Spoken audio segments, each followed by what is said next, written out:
Hashtag Yes Eldos Again Movement is marking 100 days today since a peaceful protest outside a local police station there just over 3 months ago. The residents and various groups are protesting against high levels of crime in Eldorado Park near Soweto. Our reporter Linda Mnisi on the ground with the latest there. Linda, good evening. Good to have you with us tonight. What is the program looking like there so far?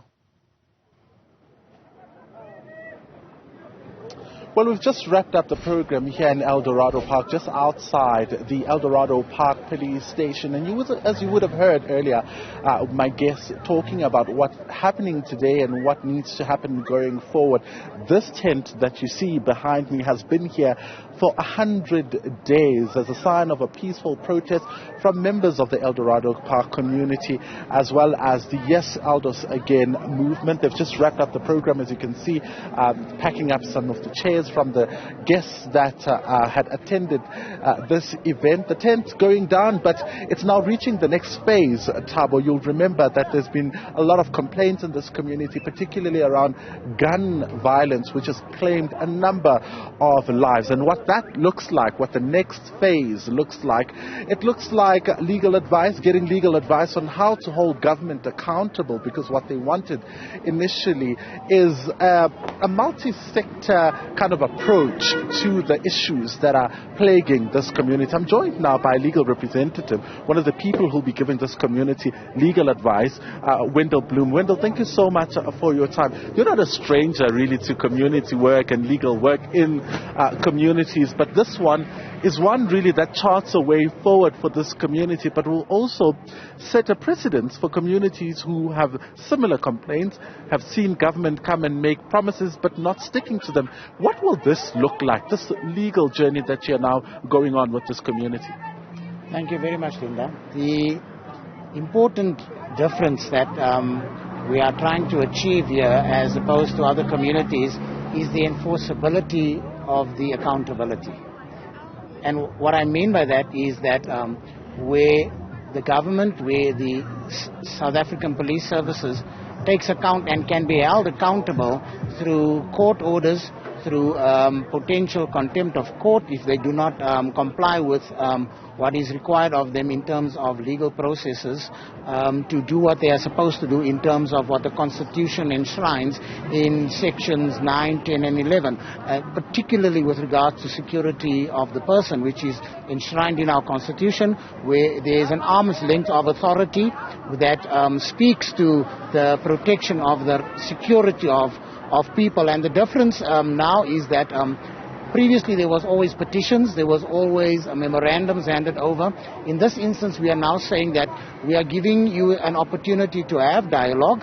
We are giving you a return date in which to comply with what we are demanding, and if there is non-compliance with the demands made by the community, our instructions are then to go to court to enforce the rights as enshrined in terms of section 9, 10 and 11 of the Constitution, together with, in this instance, section 205(3) of the enjoyment of the police in terms of their protection of communities. So it is about enforceability of the accountability. Yeah, and you speak about how if they don't stick to the promises and the engagements and the results of the engagements, then you'll go to court. But talk to us about what a legal, basically litigation would look like in this particular instance. What kind of applications would you be making to the courts? So it would generally be, as I indicated to you, the security of the person as enshrined in the Constitution, and it is then to enjoin all parties in court processes, whether that is through action processes, whether that requires further applications, interlocutory applications, generally any avenue, legal avenue available to our clients to ensure that we achieve the results of enforceability. Because what I was speaking to earlier with the community was that the key is enforceability, is that if there's non-compliance by the South African Police Service, if there's non-compliance by the Gauteng government, if there's non-compliance by the national government, that we are armed with the enforceability in terms of going to court and getting those court orders. So we are not restricting ourselves in that instance to one form of legal action in terms of whether it is a motion court relief. We are saying whatever options are available within the legal sphere, dependent on what our clients demand, we will exhaust those avenues, with the ultimate result being that we have court orders in hand, should we succeed in the courts of South Africa, and then the enforceability of that. And the importance of that is that we have a situation where, as I indicated to you earlier, years and years of memorandums, we don't see results from those memorandums. We see communities being blue-ticked. We're seeing exercises where communities are not being taken serious by the powers that be. It's now a time for the powers that be, in terms of the rights enshrined in the Constitution, to be forced to implement what is correct with regards to those particular rights of individuals and communities. Wendell Bloom, I just want to thank you so much for your time and shedding light in terms of what the next step is for this particular community. But I'm just going to ask my colleague Katlego to come with me, Thabo, so that I give you a sense of what this tent looks like and the scenes perhaps that are playing out this evening as the community really mark an end to the first phase of the silent protest and getting into the next phase. So this is the tent that's been here for the past 3 months or so. What you would find inside this tent is basically people that are stationed here protesting, in a silent protest, participating in that silent protest. Here you'd find community members, business people bringing them water and as a form of support. So what you're seeing here is basically all the people that have been involved in this. I want to bring in Thabo, the president of the Yes Eldos Again Movement. So as you can see, a bit of a small tent, but the impact really has been huge. I mean, if you think about the authorities that have come to Eldorado Park to try and address these issues. I'm going to bring in now Cheryl Pillay, who is the president of the Yes Eldos Again Movement. It's been 100 days, and you were talking earlier, reflecting on what you said in the boardroom with the National Commissioner, saying that you're not going anywhere, you're going to sleep here. Did you think it was going to get to this point? I think the night when I said it there, it was from an emotional point. And like I said, just that day we had lost 2 young people in Eldorado Park, and I didn't think we were going to reach 100 days. I thought, okay, so we're going to camp out here for the next 2 weeks.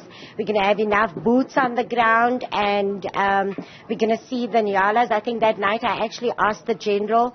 He said he promises me that the next day we will have boots on the ground. We did have the next day about 30 vehicles coming to Eldorado Park, and it was short-lived.